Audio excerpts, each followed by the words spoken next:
Russell Mercer sat in the sterile waiting room of Children's Hospital, watching his 7-year-old son, Danny, press a tissue to his nose. It was the 4th nosebleed that week, the 20th that month. Courtney, his wife, sat beside him with her phone clutched in both hands, her knuckles white. Mr. and Mrs. Mercer? Dr. Patterson emerged from the hallway, her expression carefully neutral in that way doctors had when they didn't have answers.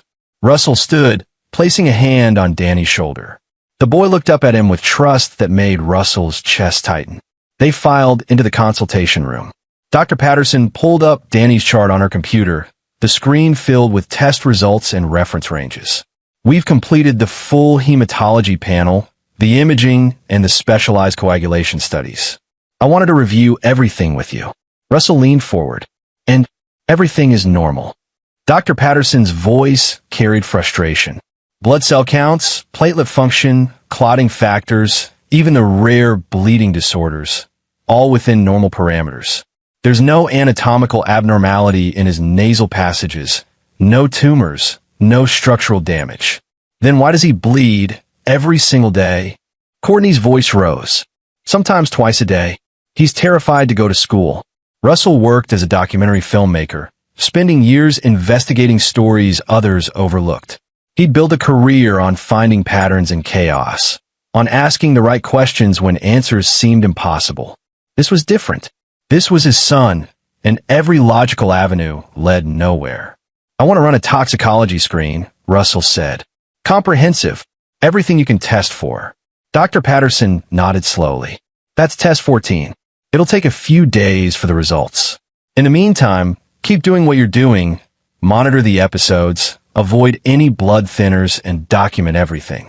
They left the hospital as afternoon sun slanted through the parking garage. Danny held Russell's hand, his other hand still clutching the blood-stained tissue. The boy had stopped talking about it, stopped complaining. That scared Russell most of all, the resignation in his son's eyes. Can we get ice cream? Danny asked quietly. Absolutely, buddy.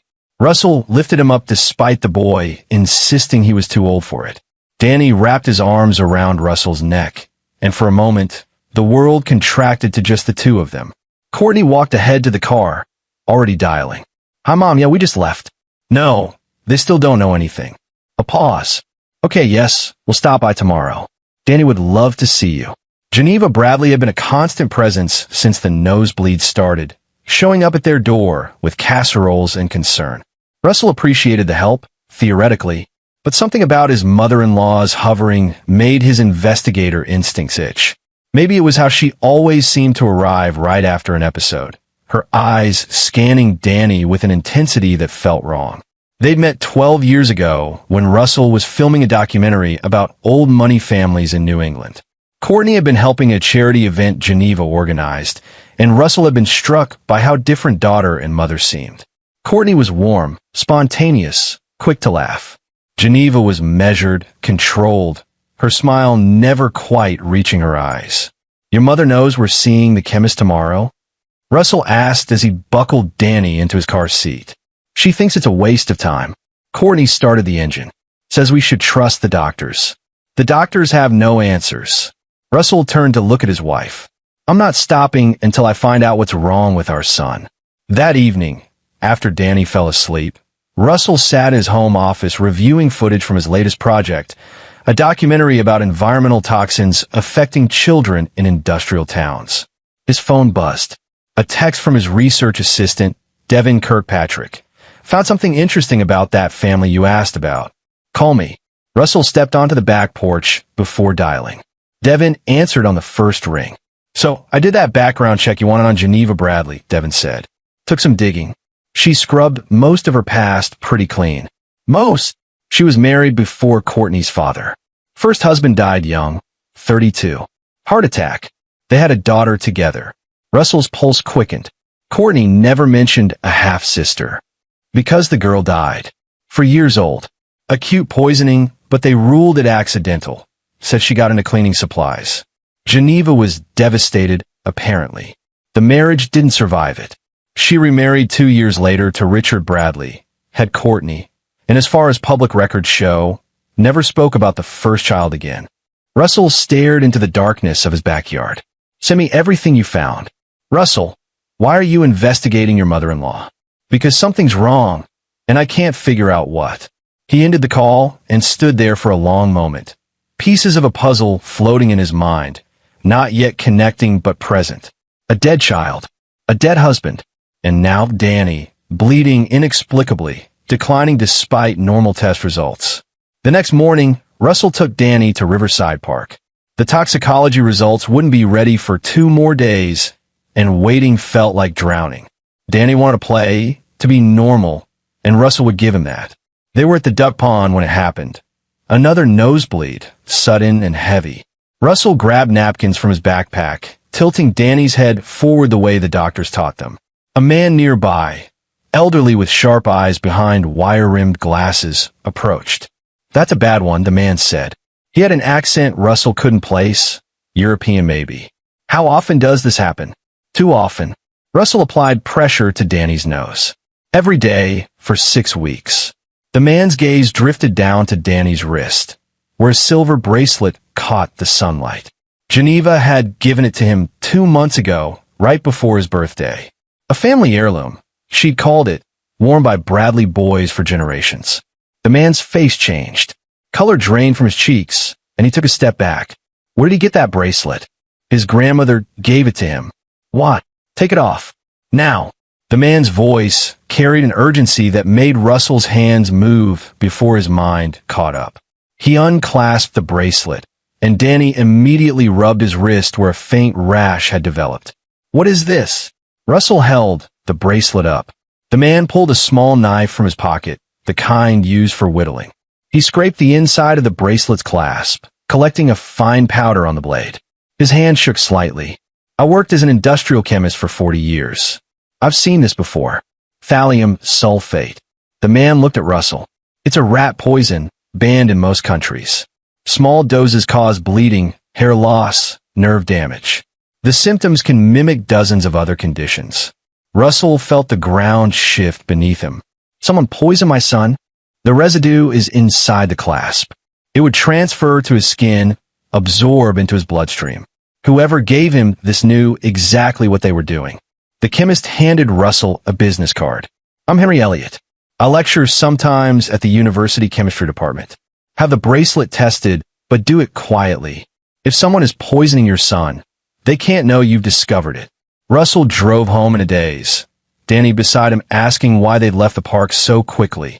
The bracelet sat in a plastic bag in Russell's pocket, and with it, the complete reconfiguration of his reality. Geneva had given Danny this bracelet. Geneva, whose first child died of poisoning. Geneva, who'd lost her first husband to an early heart attack. And heart attacks were symptoms of thallium poisoning in adults. He couldn't tell Courtney. Not yet. Not until he was certain, until he understood the full scope of what was happening. His wife loved her mother desperately, had grown up as Geneva's only child, sheltered and adored. The accusation would destroy her. At home, Russell locked himself in his office and called a contact from his documentary work, Sarah Mayer, a forensic toxicologist who'd helped him with a film about industrial contamination. She agreed to meet him that evening. Courtney was putting Danny down for a nap when Geneva arrived unannounced, letting herself in with the spare key. Russell heard her voice from the kitchen, bright and concerned. "How's my favorite grandson?" Russell descended the stairs, forcing his expression neutral. Geneva stood by the counter in her immaculate cream suit, her silver hair perfectly styled. She'd always looked like old money, the kind that came from 3 generations of carefully managed trust funds. At 64, she maintained the rigid posture of someone who'd been taught deportment as a child. "Russell, darling, you look exhausted." She moved to embrace him, and Russell had to stop himself from recoiling. "Any news from the doctors?" "Still waiting on more tests." He studied her face, looking for cracks in the facade. "They're being very thorough. Perhaps too thorough. Sometimes doctors create problems where none exist, running test after test." Her hand rested on his arm. "Where's Danny's bracelet? I noticed he wasn't wearing it at the hospital yesterday." Russell's blood ran cold. She'd been watching them at the hospital? He took it off. It was irritating his wrist. Something flickered in Geneva's eyes, gone too quickly to identify. Oh, that's a shame. It's a very special piece. My father wore it, and his father before him. I had it specially cleaned and fitted for Danny. Where did you have it cleaned? A jeweler in Boston. Why do you ask? Just curious. Russell smiled, the expression feeling like broken glass. Danny loved it. I'm sure he'll want to wear it again soon. Geneva stayed for an hour, helping Courtney with laundry, discussing Danny's upcoming school play, behaving exactly like a doting grandmother. Russell watched her interact with Danny when he woke from his nap, saw the way she stroked his hair, adjusted his shirt collar, straightened the books on his shelf. Possessive, controlling, and underneath it all, something Russell now recognized as calculation. After Geneva left, Russell told Courtney he needed to follow up on some footage downtown. Instead, he drove to Sarah Meyer's lab at the university. She met him in the parking lot, a sharp-eyed woman in her 50s who testified in 3 major environmental contamination cases Russell had filmed. You sounded stressed on the phone, Sarah said, leading him to her lab. What do you have? Russell placed a bracelet on her examination table. I need you to test this for thallium sulfate. Inside the clasp, Sarah pulled on gloves, examining the bracelet under a magnifying light. She was silent for several minutes before looking up at Russell. There's definitely something here. I can see powder residue in the engraving. This will take a few hours for a full analysis. How long would it take for thallium poisoning to become fatal? Depends on the dose and duration of exposure. What? Sarah's expression shifted to concern. Russell, whose bracelet is this? My son's. His grandmother gave it to him 2 months ago. That's when the nosebleeds started. Jesus. Sarah immediately began setting up her equipment. Thallium accumulates in the body. If he's been exposed for 2 months, how do I get it out of his system? Prussian blue.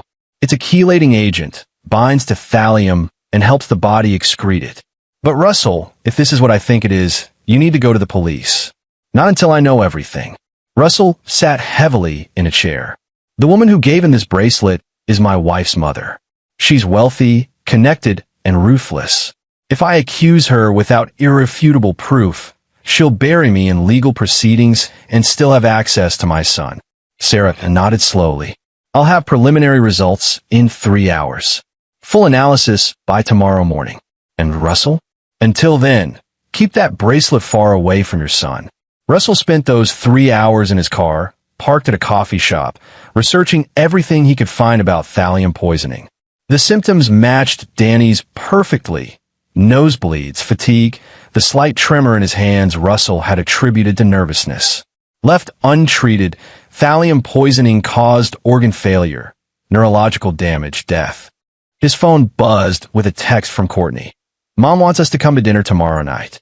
She's making Danny's favorite. Russell stared at the message. Geneva was escalating. She noticed the bracelet was gone and was finding new ways to maintain contact, new opportunities. He needed to understand her endgame before she could act again. His phone rang. Sarah. It's thallium. Pure thallium sulfate, concentrated in the clasp mechanism. The engraving inside acts as a reservoir. Every time the bracelet moved, it would release particles directly onto the skin. How much is there? Enough to kill an adult, carefully distributed. Someone engineered this, Russell. This isn't accidental contamination. The thallium was deliberately placed using a method that would ensure consistent, repeated exposure. Russell closed his eyes. Can you document everything? Photographs, chain of custody, the full analysis? Already doing it. But Russell, I know. I need to protect my son. I will. He ended the call and sat in the silence of his car, feeling something cold and determined crystallize in his chest. Geneva Bradley had tried to kill his son. Slowly, carefully, in a way designed to look like a mysterious illness. And if Russell hadn't taken Danny to that park, if Henry Elliott hadn't been there, Danny would be dying right now, while doctors puzzled over his inexplicable decline. The question wasn't whether to make Geneva pay. The question was how to do it in a way that ensured she could never hurt anyone again. Russell drove to the public library, using their computers instead of his own. If he was going to investigate Geneva properly, He needed to leave no digital trail she could discover. He started with the details Devin had found. Geneva's first marriage to a man named Douglas Hardin, their daughter Merle, the deaths that followed. The newspaper archives told a grim story. Douglas Hardin had died of sudden cardiac arrest while on a business trip. He'd been 32, athletic, no history of heart disease. The death was ruled natural causes despite the unusual circumstances. For months later, Merle Hardin, age 4, died after what was termed accidental poisoning. The articles mentioned cleaning supplies, but reading between the lines, Russell sensed the investigators had been suspicious. No charges were ever filed. He dug deeper, following Geneva's trail back further. Born Geneva Thornton in 1962 to a wealthy manufacturing family. Only child. Her parents died when she was 30, her father from stroke, her mother from complications of pneumonia, both within 6 months of each other. Geneva inherited everything. She'd married Douglas Hardin a year later.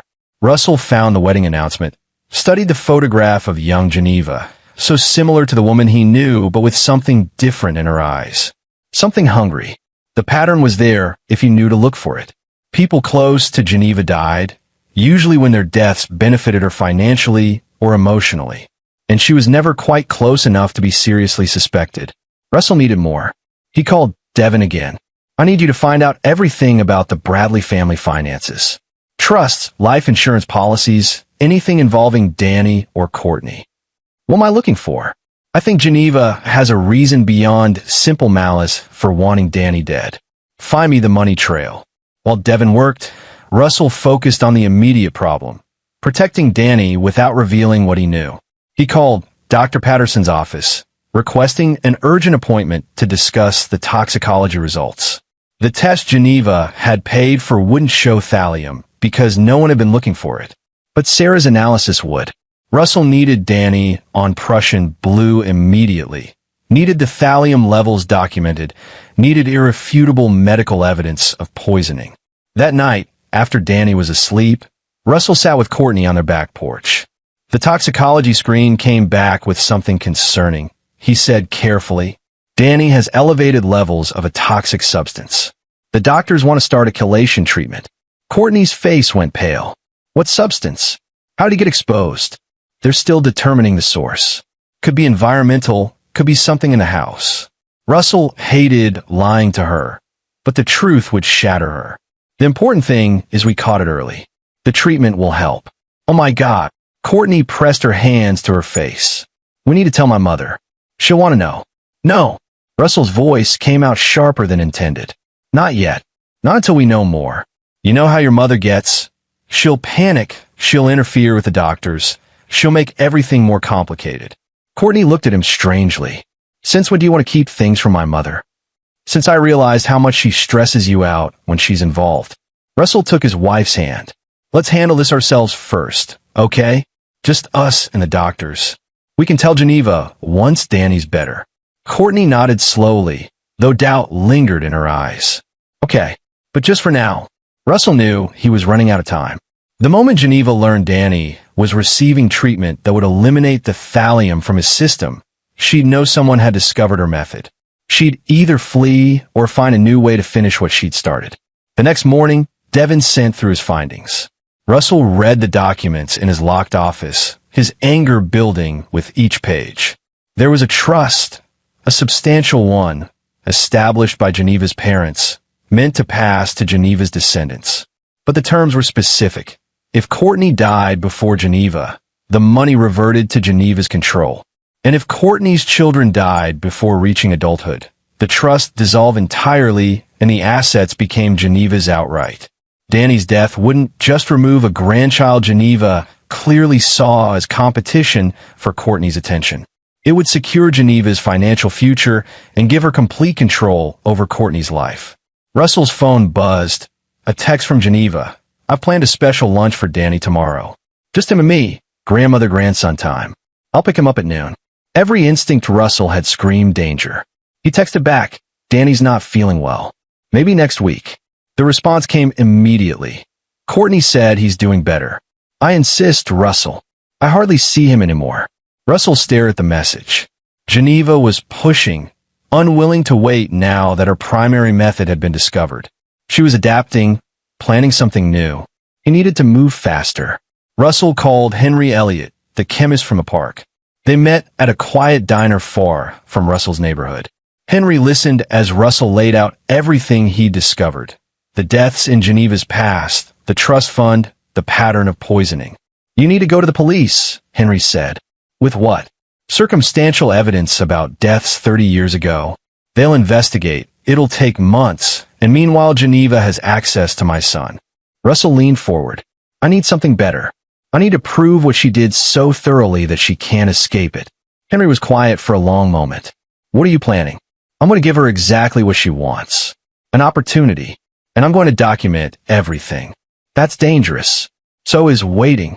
Russell met the older man's eyes. Will you help me? Henry pulled out a small notebook, began writing. Thallium has a distinctive spectroscopic signature. If you can get me samples of anything Geneva has given to Danny, food, drinks, toys, I can test them immediately. And if she's using thallium again, we'll catch her in the act. Russell felt a grim satisfaction settle over him. Then let's set the trap. He spent the afternoon preparing. First, he installed hidden cameras throughout his house. In the kitchen, the living room, Danny's bedroom. Small, sophisticated equipment he'd used for documentary work, easily concealed. Then he called Courtney. I think we should invite your mother over for dinner tonight. I feel bad about keeping her away. Courtney's relief was audible. Really? Oh, Russell, thank you. She's been so worried about Danny. Geneva arrived at 6, carrying a bakery box. I brought Danny's favorite cookies, she announced. The ones from that little shop in Boston. Russell smiled and took the box, his skin crawling at the contact. How thoughtful. Why don't you visit with Danny while I help Courtney with dinner? In the kitchen, Russell carefully removed 2 cookies, sealing them in separate plastic bags he prepared. These he would give to Henry. The rest he would ensure Danny never ate. Dinner was surreal. Geneva sat at the head of the table, talking about a charity auction she was organizing, asking Danny about school, behaving exactly like a loving grandmother.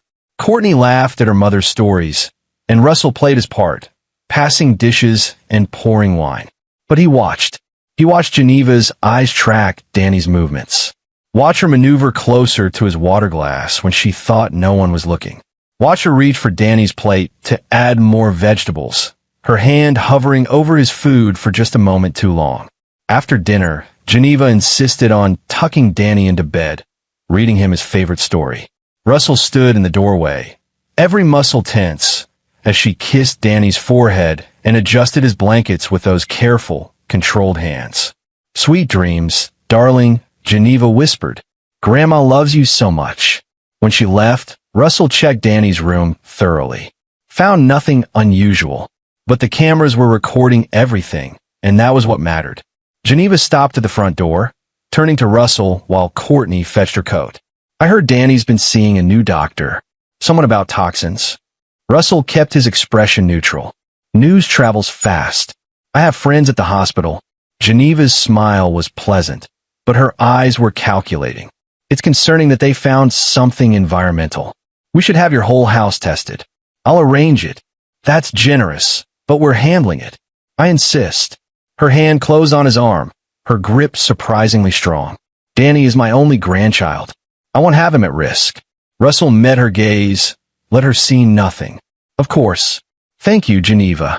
After she left, Russell immediately took the sealed cookies to his car and drove to Henry's address. The old chemist was waiting, his home laboratory already set up. Russell watched as Henry scraped samples from the cookies, mixed solutions, examined results under various lights. Positive, Henry said finally. Both cookies contained thallium sulfate. Whoever prepared these knew exactly what they were doing. The thallium is distributed in the chocolate chips, probably dissolved in the melted chocolate before baking. It would have been virtually undetectable. Russell photographed everything. The cookies, the test results, Henry's equipment showing positive readings. How much thallium? In both cookies combined? Enough to cause serious harm, possibly death, in a child Danny's size. Especially if he's already dealing with accumulated thallium in his system. Henry looked at Russell. You can't let your son eat anything this woman provides. I won't. But now I have proof of ongoing poisoning. Russell felt the pieces clicking into place. She's not stopping. Even knowing Danny's being tested, she's still trying. Because she's desperate, Henry observed. Whatever her reason for wanting him dead, it's important enough to take increasing risks. Russell drove home with the evidence secured in his trunk. Courtney was already asleep, exhausted from the stress of Danny's illness. Russell sat in his home office, reviewing the camera footage from dinner. There, at minute 14, Geneva's hand near Danny's water glass, her body blocking Courtney's view. At minute 23, her hand hovering over Danny's plate. At minute 41, in Danny's bedroom, Geneva reaching in her purse and then touching the stuffed bear on Danny's nightstand. Russell went to Danny's room, careful not to wake him. The bear was exactly where Geneva had touched it. Russell examined it under a bright light, found white powder on one ear, the ear Danny often held against his face while sleeping. He sealed the bear in a bag. Another sample for Henry. Another piece of evidence. But evidence for what? A police investigation that would take months? A trial where Geneva's expensive lawyers would shred circumstantial evidence? Where Danny might have to testify, reliving his grandmother's betrayal? No, Russell was done with official channels. Geneva had tried to kill his son slowly, methodically, with plausible deniability at every turn. She'd planned for months, calculated every detail, exploited her position as loving grandmother to commit an almost perfect murder. Russell would match her calculation with his own. He would use Geneva's methods, her arrogance, her absolute certainty that she was smarter than everyone around her. He would give her an opportunity she couldn't resist, and he would watch her destroy herself. It took Russell 3 more days to put all the pieces in place. 3 days during which he made sure Danny ate nothing Geneva provided, during which he documented every attempt she made to get close to his son. 3 days of planning, of carefully constructing the trap that would end this nightmare. On the morning of the 4th day, Russell called Geneva. Courtney and I need to go to Philadelphia for 3 days. An emergency with her documentary film. The investors are threatening to pull out. Oh dear, what about Danny? That's why I'm calling. We were hoping you could watch him. I know it's a lot to ask, but of course, I'd be delighted. 3 whole days with my grandson. Geneva's voice brightened. You can drop him off whenever you need. Tomorrow morning, we have an early flight. Perfect. I'll prepare his favorite room. And Russell? Don't worry about a thing. Danny will be safe with me. Russell ended the call and immediately texted Devin. It's happening. Get everyone in position. For the past 3 days, while Russell gathered evidence, Devin had been assembling a team. Sarah Mayer to monitor medical data. A private investigator named Jordan Torres to handle surveillance. A lawyer, Leslie Thornton, who specialized in elder abuse and exploitation cases. And crucially, a contact at the DA's office who owed Russell a favor from a documentary that had freed a wrongly convicted man. They were ready. Russell broke the news to Courtney that evening, apologizing for the last-minute trip. It's just 3 days. Your mother loves having Danny. It'll be good for both of them. Courtney hesitated. Are you sure? With Danny still recovering. The doctor said he's doing much better. The chelation therapy is working. Russell pulled his wife close. And honestly, some time with your mother might be good for you too. You've been so stressed. The next morning, Russell and Courtney loaded Danny into the car with his overnight bag. Russell had packed everything himself. Clothes, toys, books, sealed snacks. Nothing Geneva could tamper with before Danny's arrival. At Geneva's house, a sprawling estate in the suburbs, the older woman greeted them with open arms. My darling boy, we're going to have such fun. I planned all your favorite activities. Danny hugged his grandmother, and Russell had to watch, how to let it happen while knowing what she truly was. Courtney kissed Danny goodbye, making him promise to behave. As they drove away, Courtney waved until Geneva's house disappeared from view. I feel guilty leaving him. He'll be fine, Russell lied. Because Danny wouldn't be at Geneva's house. Not really. They drove to the airport, went through the motions of checking in, even walked to the security checkpoint. Then, as Courtney headed to the restroom, Russell texted her, "Need to grab something from the car. Meet you at the gate." He didn't go to the car. He went to the parking garage where Devin waited in an unmarked van, equipment already set up. Jordan Torres was there too, along with Sarah Mayer and a woman Russell didn't recognize. "This is Detective Mandy Phelps," Jordan introduced. "She's with the Special Victims Unit." Off the clock, but interested. Russell shook her hand. "I appreciate you being here. Jordan showed me your evidence," Mandy said. "If this plays out like you think it will, I'll be able to move fast." "But Russell, you understand this is risky? If something goes wrong." "It won't." Russell opened his phone, pulled up the live feed from Geneva's house. "Danny isn't actually there." Devin grinned. "Want to explain how you pulled that off?" Geneva doesn't know that Danny's best friend, a boy named Mickey Head from school, looks remarkably similar to him from a distance. Mickey's mother is a friend of ours, and when I explained the situation, she agreed to help. Mickey is at Geneva's house right now, wearing Danny's clothes, with instructions to stay in the guest room with the door locked, claiming he doesn't feel well. His mother is in the house across the street with a clear view and a phone ready to call police at any sign of actual danger. "And Danny?" Sarah asked. "Safe with my brother in New York." Geneva has never met my brother. She doesn't even know I have one. Russell pulled up multiple camera feeds. "I installed cameras throughout Geneva's house yesterday while she was out. She doesn't lock her doors. Arrogance makes people careless. We can see every room except the bathrooms." On screen, Geneva was already in her kitchen, pulling items from her refrigerator. She'd changed from the pleasant grandmother outfit into casual clothes, her expression different without an audience. "Calculating. Cold. She's preparing food," Sarah observed. "Probably lacing it with thallium. That's what we're betting on." Russell checked his watch. "Courtney's flight leaves in 40 minutes. By the time she lands in Philadelphia and realizes I'm not there, this will be over." Jordan frowned. "She doesn't know? If Courtney knew, Geneva would see it in her eyes. My wife can't lie to save her life. It's one of the things I love about her." This way, Geneva thinks she has 3 unsupervised days to finish what she started.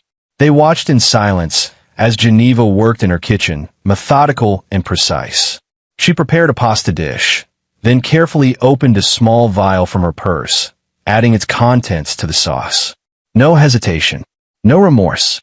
She stirred in, tasted it, added more seasoning to mask any unusual flavor.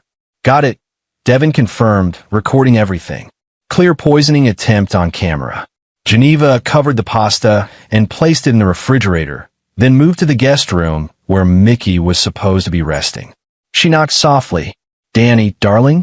Are you awake?" "Not feeling good, Grandma." Mickey called through the door, his voice muffled. The boy was a natural actor, committed to his role. "Poor sweetheart. I'll bring you something in a little while." Geneva's voice was pure concern, but her expression, caught by the camera in the hallway, showed satisfaction. Over the next several hours, Geneva made multiple attempts to coax Mickey out of the room, each time rebuffed by the boy's claims of stomach upset or fatigue. Russell had coached him well. Stay in the room, stay away from anything Geneva might have touched, and above all, don't actually consume anything she provides. By evening, Geneva's frustration was evident. She stood outside the locked guest room, speaking through the door. "Danny, you need to eat something. I made your favorite pasta. Just a few bites. Maybe later, Grandma." Geneva's mask slipped for just a moment.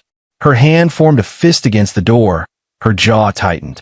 Then she smoothed her expression and walked away.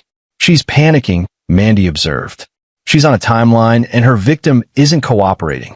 Because she knows Courtney and I'll be back in 3 days," Russell said. "She needs Danny to ingest enough thallium to cause a medical crisis before then.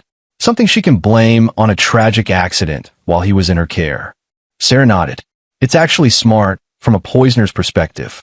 If Danny dies while in her care, she can claim he was already sick, that she tried to help but couldn't save him.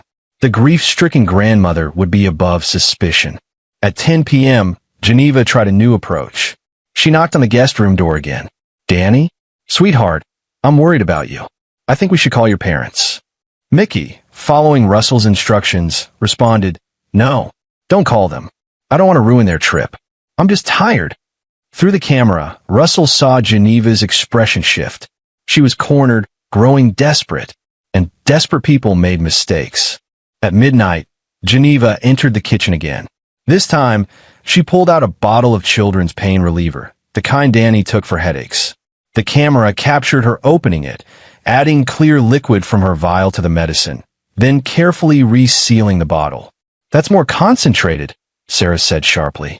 "Whatever she's adding, she's increasing the dose." Geneva carried the bottle upstairs, knocked on the guest room door. "Danny, I heard you moving around. Do you have a headache?" "I have your medicine. I'm okay, Grandma. Please, darling, just open the door. Let me see you." Mickey didn't respond. In the van, Russell texted Mickey's mother. "Tell him to cough a few times, make 6 sounds, but don't open the door."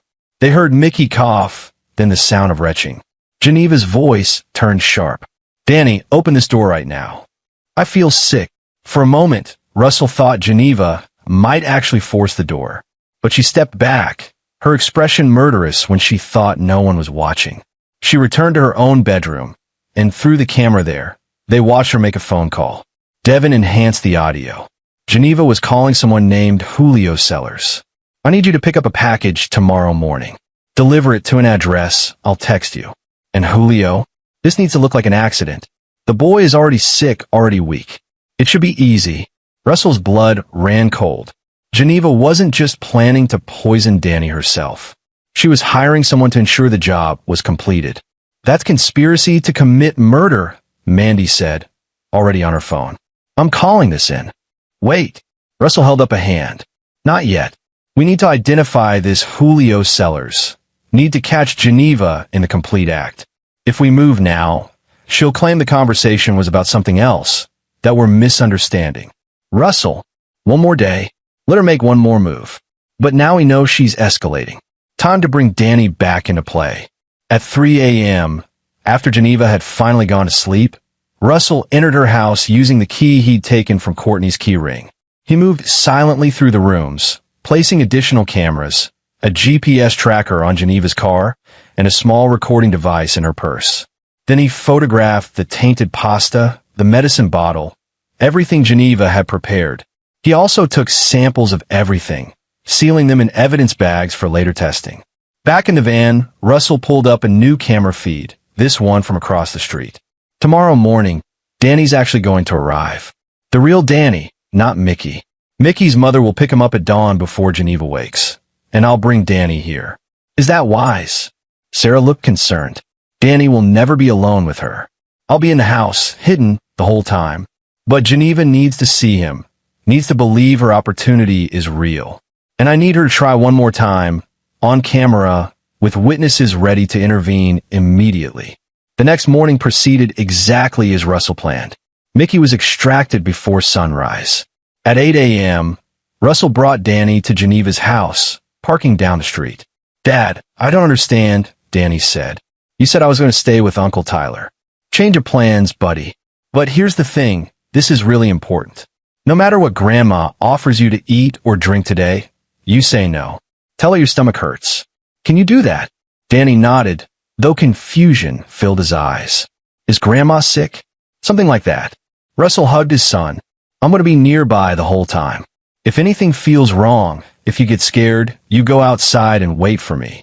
Okay, Dad." Russell watched Danny walk to Geneva's front door, watch his son knock and wait. Geneva answered in a robe, shock crossing her face. "Danny, what are you doing here?" "Dad had to come back early. He said I could finish my visit with you." Geneva's eyes scanned the street. Russell ducked lower in his car. "Where is your father?"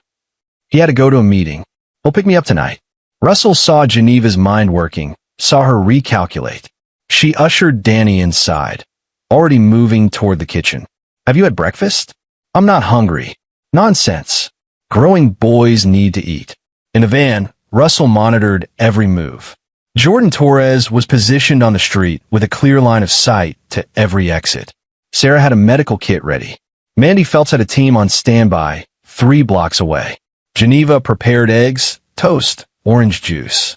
Russell's chest tightened as he watched her go to the refrigerator, pull out a small, unmarked bottle, add several drops to Danny's orange juice when his back was turned. "Got it," Devin confirmed. clear poisoning attempt. Geneva set the plate in front of Danny, her smile warm. Eat up, darling. Danny looked at the food, then at his grandmother. My stomach really hurts. Maybe later. Geneva's smile stiffened. Danny, you need to eat. Don't make this difficult. But Dad said. Danny stopped himself. Your father said what? Russell's phone buzzed. A text from Danny. Grandma is acting weird. I'm scared. Russell was out of the car immediately, striding toward Geneva's house. He texted Mandy, now? Move now. He reached the front door as Geneva's voice rose inside. Danny, drink that juice right now. No. Russell burst through the door. Geneva spun, her face transforming from anger to shock to something like terror as she saw him. Behind him, Mandy Phelps and two uniformed officers entered. Russell? What is this? Geneva's voice was shrill. Danny, come here. Russell pulled his son behind him, placing himself between the boy and Geneva. It's over, Geneva. I don't know what you think. I know you've been poisoning him. The bracelet, the cookies, the medicine you tried to give him last night. All of it contaminated with thallium sulfate. Russell's voice was steady cold. I know about your first husband, your first daughter. I know about the trust fund and why you need Danny dead. Geneva's expression cycled through denial, rage, calculation. You can't prove anything. Actually, Mandy stepped forward. We can. We have you on video tampering with food and drinks, making phone calls arranging for harm to come to a child, and Mr. Mercer has physical evidence of thallium poisoning from multiple sources you provided. This is entrapment. Geneva's composure cracked. You tricked me. No, Russell said quietly. I protected my son while documenting your ongoing attempts to murder him. There's a difference. Geneva's eyes found Danny, and for just a moment, Russell saw something like genuine emotion cross her face. Then it was gone, replaced by cold fury. Courtney will never forgive you for this. You've taken her mother from her. You took yourself, Russell said. The moment you decided your grandson's life was worth less than your bank account. Geneva was arrested that morning. In her purse, police found 2 vials of thallium sulfate, a detailed schedule of when to administer doses, and notes about Danny's symptoms.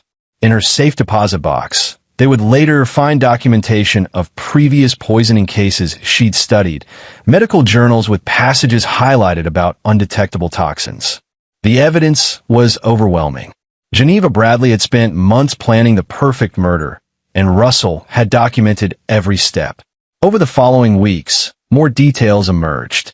Julio Sellers was a handyman Geneva had hired before, easily pressured into testifying against her in exchange for a reduced sentence.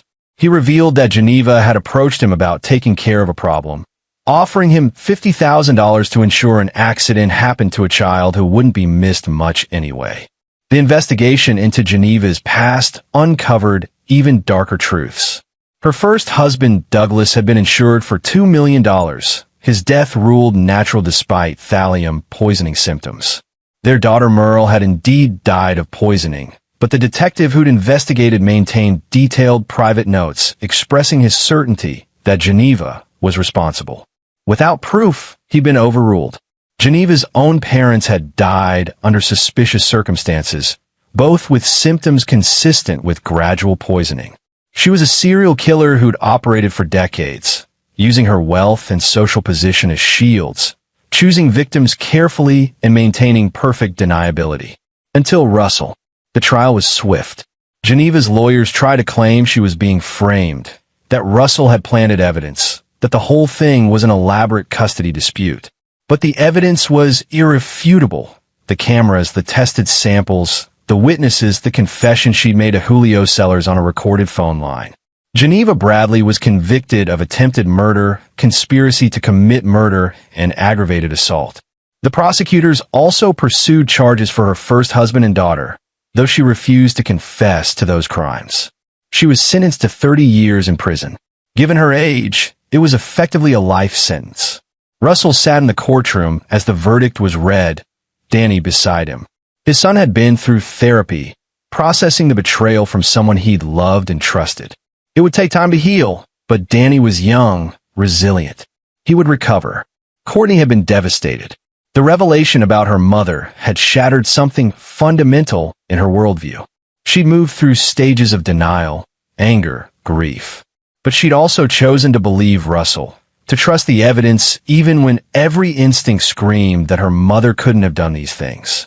Their marriage had survived, though it bore scars. They were in counseling, working through the trauma together. On the courthouse steps after sentencing, a reporter approached Russell. "Mr. Mercer, you saved your son's life through incredibly clever detective work. Do you have any statement?" Russell looked at the camera. "I have a message for anyone out there who suspects their child is in danger. Trust your instincts. Ask questions. Demand answers. Don't let anyone, no matter how respectable or beloved, have unchecked access to your children. And if you discover something terrible, document everything. The truth needs evidence to be believed." He took Danny's hand and walked away, leaving the courthouse and Geneva's legacy of death behind them. Months later, Russell released a documentary about the case. He titled it The Perfect Grandmother, a stark examination of how family loyalty and social respectability could hide monsters. The documentary featured interviews with a detective who'd suspected Geneva decades ago, with Henry Elliott the chemist, with Sarah Mayer explaining how thallium poisoning worked and why it was so hard to detect. It won several awards and sparked a national conversation about elder abuse, about how poisoning was often dismissed as unlikely, about how systematic investigation could uncover even the most carefully hidden crimes. But for Russell, the real victory was simpler. Danny was healthy. The thallium had been flushed from his system with no permanent damage. His son laughed again, played soccer again, slept through the night without fear. One evening, nearly a year after Geneva's conviction, Russell found Danny in his room, looking at an old photo album. There were pictures of Geneva at Danny's birthday parties, at Christmas mornings, teaching him to ride a bike. "Dad," Danny looked up. "Why did Grandma want to hurt me?" Russell sat beside his son, choosing his words carefully. Some people get sick in their minds. They start seeing other people as obstacles to what they want, rather than as people who matter. Your grandmother was sick like that for a long time. Did you always know? No. I didn't see it until the evidence was impossible to ignore. But once I did, I made sure she couldn't hurt you. Russell put his arm around Danny. That's what parents do. We protect our children, no matter what. Danny was quiet for a moment. "I'm glad you're my dad. I'm glad you're my son." They closed the photo album together. Some memories needed to be put away, sealed off, relegated to history. Geneva Bradley had tried to make Danny a victim of her calculated evil. Instead, she'd underestimated a father's love and a detective's persistence. Her perfect crime had met its perfect opponent. And Russell Mercer had ensured that his son would grow up free from her shadow, protected not just by luck or coincidence, but by a father willing to do whatever was necessary to save him. Geneva would spend the rest of her life in prison, her reputation destroyed, her crimes exposed to the world. Danny would spend his childhood playing, learning, becoming the person he was meant to be. Justice, Russell had learned, wasn't always about the legal system. Sometimes it was about one man standing between evil and innocence, refusing to yield. Sometimes it was about a father who loved his son more than he feared the monster wearing a grandmother's face. And sometimes when you fought smart instead of just fighting hard, when you documented instead of accused, when you built an unassailable case instead of relying on others to believe you, sometimes you won. Russell had won. More importantly, Danny had survived.